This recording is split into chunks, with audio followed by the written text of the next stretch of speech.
If you think you can be a YouTuber without actively disappointing your family, friends, and embarrassing every single person that ever comes into your life, think again. Hi y'all, SnarkyJay Cosplay here.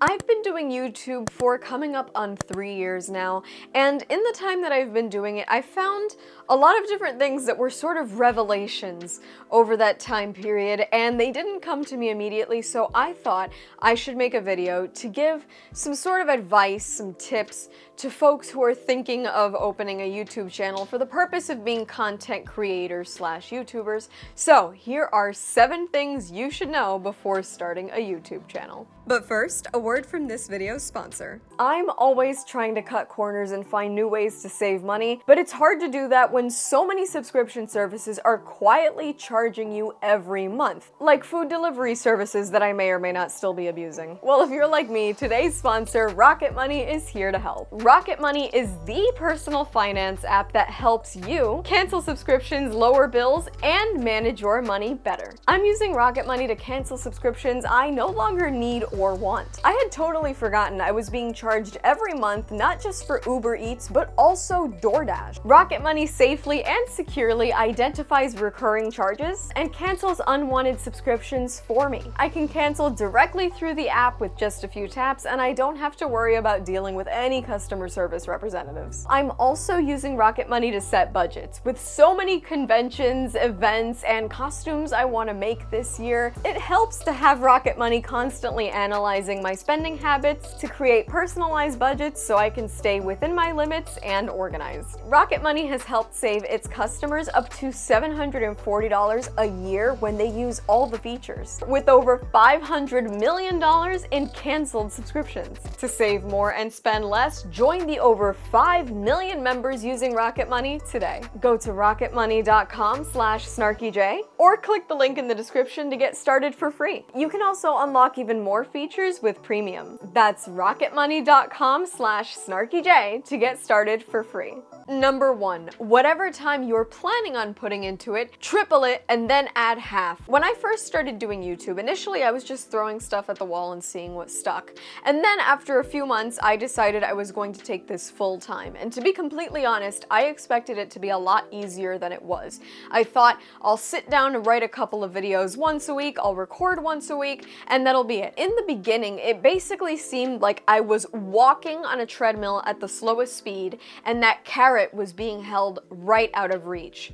This has to be a full-time gig. If you're not looking at this like a 9 to 5 or even more than a 9 to 5, you're never gonna make it in terms of YouTube. Doing this as a content creator and doing it successfully requires not just a ton of time in actually recording and editing and making the content, but you also have to be actively thinking about topics, researching topics. So much of your mind essentially just goes into doing this. And if you're not putting that time in, you're never gonna make it anywhere. It sort of took me banging my head into the wall for about a year to come to that conclusion. Number 2, it's not a money funnel. A lot of people look at YouTubing and just think that the money kind of happens. And there are a lot of different factors that come into play with earning money or earning a living on YouTube. When I started my channel, you needed, if I remember correctly, 1,000 subscribers and 4,000 watch hours to get there. And that was when my channel became monetized. And all that means is YouTube is allowing advertisers to run ads on your videos. That means when somebody clicks a video, they're going to have to watch an ad. Your CPM is what an advertiser pays YouTube for every 1,000 views on your channel, and your RPM is essentially what you make for every 1,000 views. So you're usually gonna make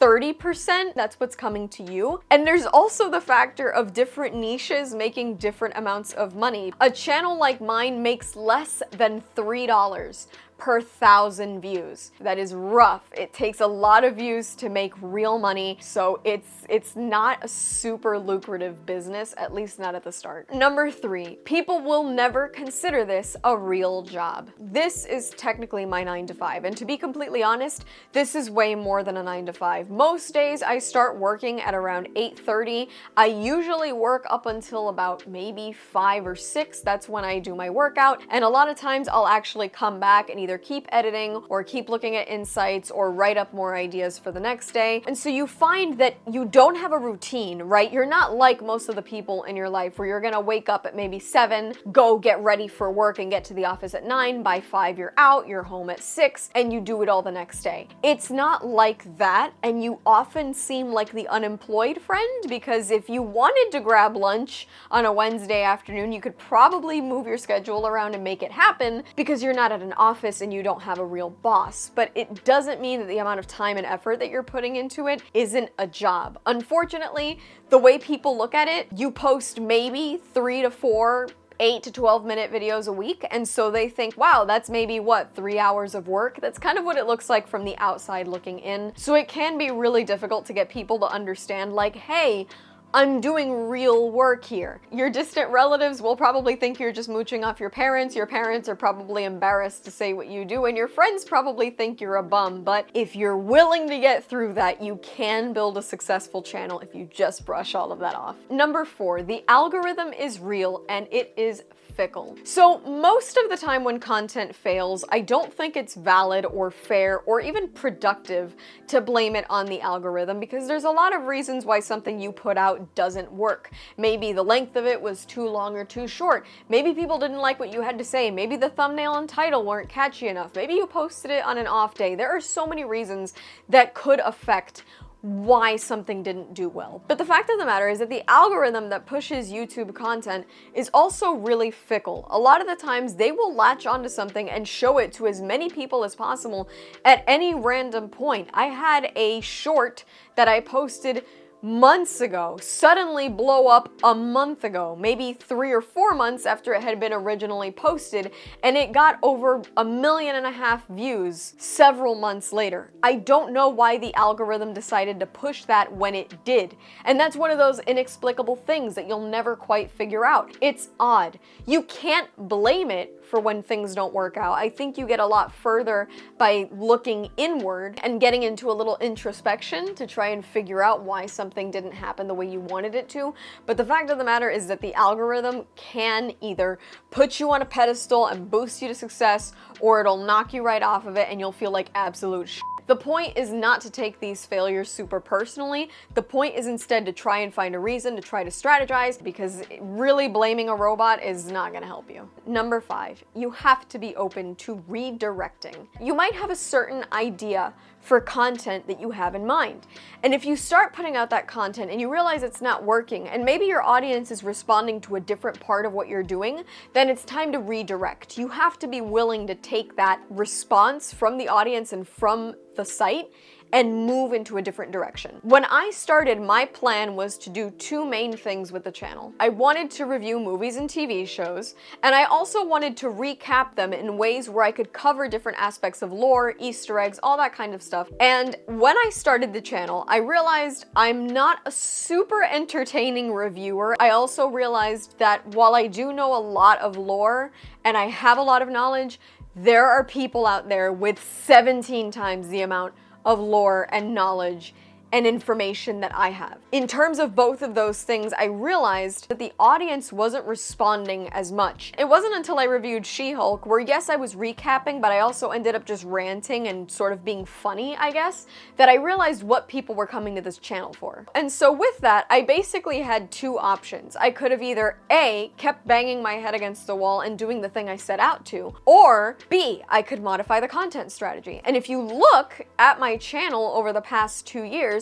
while I still occasionally do review and recap shows, for the most part what I do is actually commentary, because I find that's what I'm better at, that's what makes my content more engaging, and that's what my audience really responded to. That's what people respond to when I do it. Even though it wasn't the original thing I wanted to do, I noticed that there was a trend and I went with it. You can't fight it. You should actually thank the algorithm and the audience and YouTube itself when it shows you, hey, you might actually be better at this other thing, because it really kind of helps you go down that path, but you have to be open to accepting that. Number 6, everybody is a guru now. I feel like that's kind of an ironic one to put on this list, but look, every content creator that gives you a how-to on anything too specific claims that they have found the fountain of youth, the chalice of information. They've figured it all out. They have the hacks for the thumbnails and the tags. They figured out the best titles. This is why your videos aren't getting views. This is how to get 1 billion views. This is how to get 10 million subscribers. They seem to know everything. There are some channels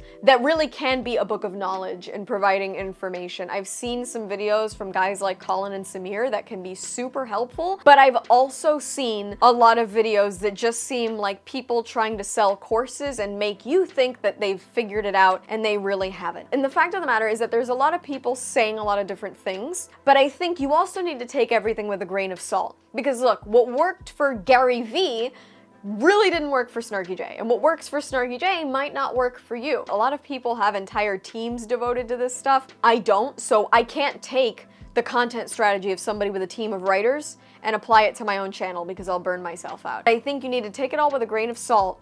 Try different things, see what works, but don't take what anybody says as Bible. We're all trying to figure this out. We don't all have the same circumstances. You need to figure out what works for you. There's no one out there that has 100% of the answers, and there's no right or wrong way to do this. And number 7, it can be detrimental to your mental health, so I don't think it's for everyone. I feel like this shouldn't be as big a deal as it is, but I've come to realize that it is an incredibly big part of doing this. If you don't have really thick skin, this might not be for you. When you put yourself out there, regardless of what you're saying or what you're doing, you've literally just opened a can of worms, and you've opened yourself up to criticism of any and all kinds from people all over the internet. There might be people who just disagree with your ideas and will tell you that they disagree with your ideas, but you have people that will disagree with your ideas and therefore insult you and call you a piece of shit for it. If you're sensitive about your looks or your weight or something like that, that all will take a toll. When you're doing this, you are opening yourself up to more people than you ever thought would see you. The average person in a grocery store is not going to tell you you're a fat bitch, get the f off the internet, you don't know anything about Star Wars. That's not gonna happen in the milk aisle, but it does happen on YouTube. I had a period of time briefly where I considered just stopping doing this because it got to be a lot. There were constant judgments made on me and my looks and who I am as a person, my morality levels, just a lot of icky shit that was being thrown my way. And in a conversation with a really good friend of mine where I genuinely almost thought I was gonna quit, my friend said, well, is it the YouTubing that you don't like? Like, does your job suck? And I said, no, I like what I do. And so he said, okay, so the part that you don't like is dealing with comments. I said, stop reading the comments. Don't deal with it. Move on. This is a part of your job that you're choosing to do. It's not really integral to what you do. And it took me almost the entire time that I've been doing this to come to that conclusion. Stop fighting it, stop reading it, and just move on. Ignore them. I know that not everybody has the ability to do that. If you don't think you can cope with it happening hundreds or thousands of times a month, this might not be for you. I know these aren't super specific facts, but they are 7 things that I really wish I had been told before I started this, and they are things that I sort of had to figure out over time. It's mostly meant to maybe shine a light on different parts of this, so I hope you guys found this valuable, and that's all from me. I've been SnarkyJay. Thank you so much for watching. Please don't forget to like and subscribe. For more SnarkyJay, be sure to check me out on Instagram, and if you'd like to support me, this channel, and my content creation, do check out and consider subscribing to my Patreon for exclusive photo shoot sets and cosplay content. I will add links to all of those in the description below, and let me know your thoughts on the 7 things you need to know before becoming a YouTuber in the comments below.